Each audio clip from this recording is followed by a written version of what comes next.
ನಮಸ್ತೆ ಫ್ರೆಂಡ್ಸ್. ಇವತ್ತು ನಮ್ಮ ಆತ್ಮೀಯರಾದ ಮದನ್ ಬ್ರೋ ಅವರ ಹುಟ್ಟುಹಬ್ಬ.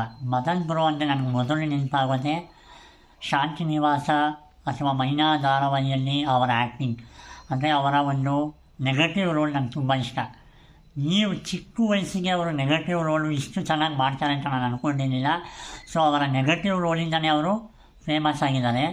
ಸೊ ಸೀರಿಯಲ್ನಲ್ಲಿ ಎಷ್ಟು ನೆಗೆಟಿವ್ ಆಗಿದ್ದಾರೋ ಎದುರುಗಡೆ ಸಿಕ್ಕಾಗ ಅಷ್ಟೇ ಪಾಸಿಟಿವ್ ಆಗಿ ನಗುಮುಖದಿಂದ ಪ್ರೀತಿಯಿಂದ ಮಾತಾಡ್ತಾರಲ್ಲ, ಅದು ನನಗೆ ತುಂಬ ಖುಷಿ ಆಯಿತು. ಅಂದರೆ ಒಬ್ಬ ವ್ಯಕ್ತಿ ನಮ್ಮನ್ನು ನೋಡಿದಾಗ ಎಷ್ಟು ಪ್ರೀತಿಯಿಂದ ಮಾತಾಡಿಸಿದಾಗ ಅಯ್ಯೋ ನಿಜವಾಗ್ಲೂ ಇದು ಇವರೇನಾ ಅಂತ ಅನಿಸುತ್ತೆ. ಸೀರಿಯಲ್ ನೋಡಿದ್ರೆ ನೆಗೆಟಿವು, ಅಂದರೆ ನಿಜವಾಗ್ಲೂ ಎದುರುಗಡೆ ಸಿಕ್ಕಿದಾಗ ಮಾತಾಡಿಸೋ ರೀತಿ, ಆಮೇಲೆ ಅವರು ಗೌರವ ಕೊಡೋದಾಗಲಿ ಅಥವಾ ಅವ್ರನ್ನ ಒಂದು ಪ್ರೀತಿಯಿಂದ ಮಾತಾಡಿಸೋ ರೀತಿ ಆಗಲಿ ಇದೆಯಲ್ಲ, ಅದು ನನಗೆ ತುಂಬ ಇಷ್ಟ ಆಯಿತು.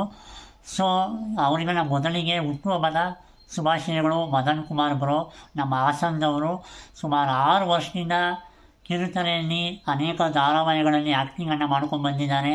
ಸೊ ಅವರಿಗೆ ಬೇಗ ಸಿನಿಮಾ ಇಂಡಸ್ಟ್ರಿಗೆ ಅವಕಾಶ ಸಿಗಲಿ, ವಿಲನ್ ಆಗಲಾದ್ರೂ ಬರಲಿ, ಹೀರೋ ಆಗಾದ್ರೂ ಬರಲಿ, ಒಟ್ಟಿನಲ್ಲಿ ಅವ್ರನ್ನ ಬೇಗ ಬೆಳ್ಳಿ ಪರದೆಯಲ್ಲಿ ನೋಡಬೇಕು ಅನ್ನೋ ಆಸೆ ಇದೆ.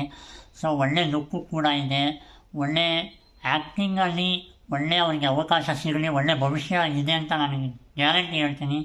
ಸೊ ಹಾಗಾಗಿ ಮದನ್ ಕುಮಾರ್ ಬ್ರೋ ಅವರಿಗೆ ಆ ದೇವರು ಅವರ ಕನಸುಗಳೆಲ್ಲ ಎಲ್ಲ ಈಡೇರಿಸಲಿ ಅಂತ ನಾನು ಕೇಳ್ಕೊತೀನಿ.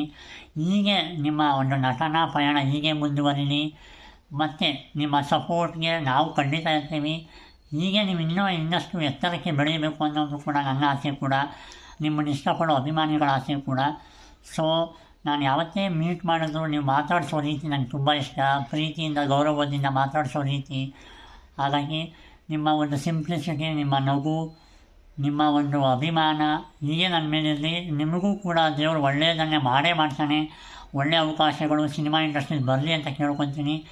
ಮತ್ತೊಮ್ಮೆ ಹುಟ್ಟುಹಬ್ಬದ ಶುಭಾಶಯಗಳು Madan Kumar bro. Happy birthday Madan bro. ಒಳ್ಳೆಯದಾಗಲಿ. ಜೈ ಹಿಂದ್, ಜೈ ಕರ್ನಾಟಕ ಮಾತೆ.